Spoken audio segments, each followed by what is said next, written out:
Hello student, this is Satish Tiwari. मैं बेटा आज बात करने वाला हूं कि एक जो टॉप करने वाला बच्चा होता है वो अपना टाइम टेबल कैसे मैनेज करता है, कैसे मैक्सिमम टाइम आप यूटिलाइज कर सकते हैं ताकि आपकी पढ़ाई और बेहतर से बेहतर हो सके और मैक्सिमम टाइम आप अपनी पढ़ाई को दे सकें। तो बेटा सबसे पहले आपको पता लगाना पड़ेगा that what kind of personality you are, किस तरह की पर्सनैलिटी है आपको फाइंड आउट करना पड़ेगा।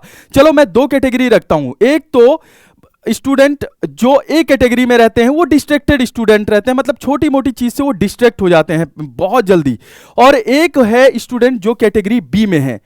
जो बी कैटेगरी वाला बच्चा है वो भाई साहब ऐसा बच्चा है चाहे कुछ भी हो जाए वो पढ़ाई करता ही करता है, उसको किसी भी टाइम टेबल की जरूरत नहीं है। वो बिल्कुल सुनामी बच्चा है, चाहे सुनामी भी आ जाए वो कहेगा कि भाई साहब मैं बुक लेके जाऊंगा, चाहे सुनामी भी आ जाए।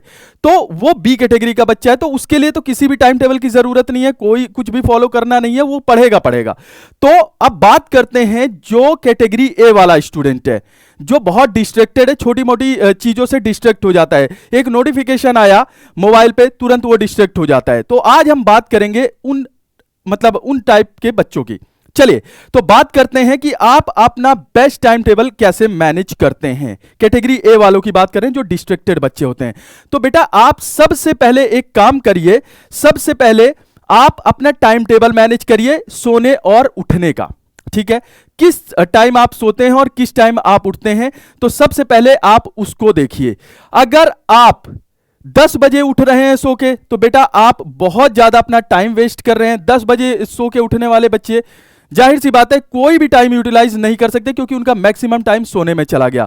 तो सबसे पहले आप रात को जल्दी सोइए। अगर आप 10 बजे सो जाते हैं रात को और सुबह 3 बजे या 4 बजे अगर आप 3 बजे उठ पाते हैं तो बहुत बढ़िया है, मतलब इससे अच्छा तो कुछ हो ही नहीं सकता।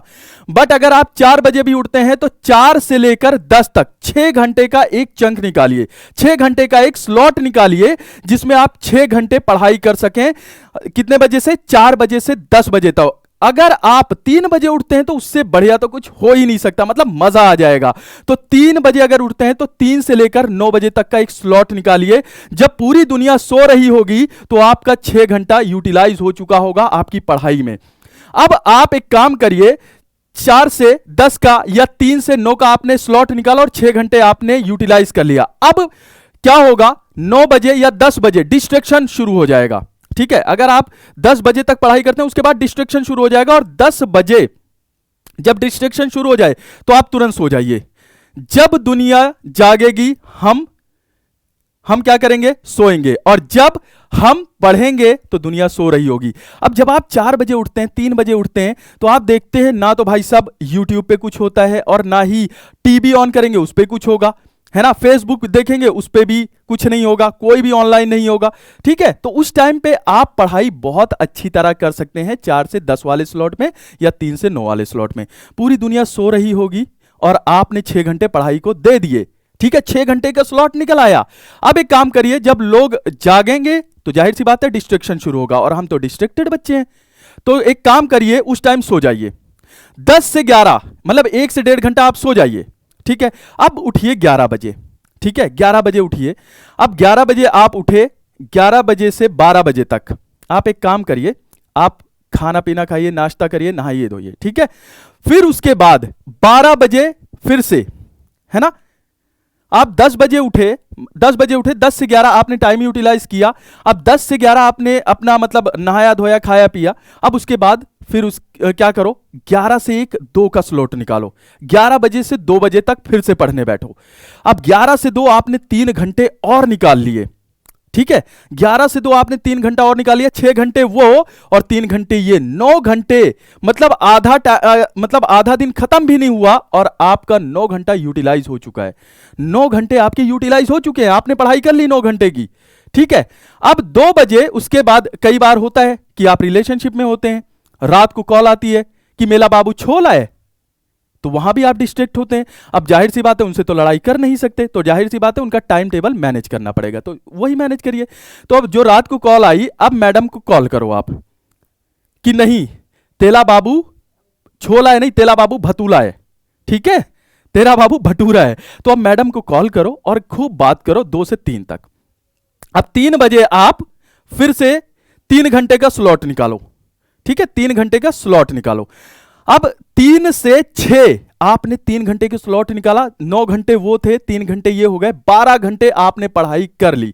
अब उसके बाद 6 बजे आप जाओ, आराम से घूमो टहलो, और ज्यादा दूर ना जाना, पास में ही जाओ, ताकि आप शॉर्ट और टी शर्ट, इतनी दूर जाना कि आप शॉर्ट और टी शर्ट में जा सको, क्योंकि ज्यादा देर तैयार होने में लगाओगे टाइम वेस्ट होगा। तो जल्दी जाओ, 6 बजे जाओ, आराम से घूम के आओ, मॉल जाओ या कहीं भी जाओ, घूम के आओ। फिर उसके बाद आओ और कोशिश करो कि 10 बजे तक आप सो जाओ, क्योंकि अगला फिर से तुम्हें 3 बजे या 4 बजे उठना है और 6 घंटे का स्लॉट निकालना है। अब देख लो, मतलब यहां पे आप 12 घंटे का स्लॉट आराम से निकल रहा है, 12 घंटे आप पढ़ाई कर पा रहे हैं।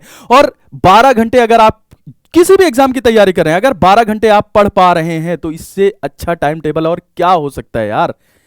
किसी भी एग्जाम को क्वालिफाई करने के लिए 12 घंटे एनफ है, अगर आप मन से पढ़ रहे हैं तो। और ये टाइम टेबल आप फॉलो कर लेंगे ना, तो किसी भी एग्जाम को इजीली क्रैक कर सकते हो, क्योंकि ये टाइम टेबल प्रैक्टिकली पॉसिबल है निकालना, और आप कर सकते हो।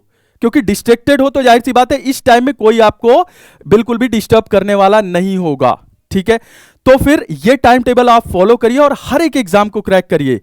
तो आई होप कि आपको ये टाइम टेबल पसंद आया होगा, और अगर ये टाइम टेबल पसंद आया है तो बेटा ये टाइम टेबल फॉलो करो। और यहां पे ये जो लिखा हुआ है कि ये तो मैंने बता दिया, कितने बजे सो के उठें, कितने घंटे स्टडी करें, तो बेटा ये तो मैंने आपको बता दिया।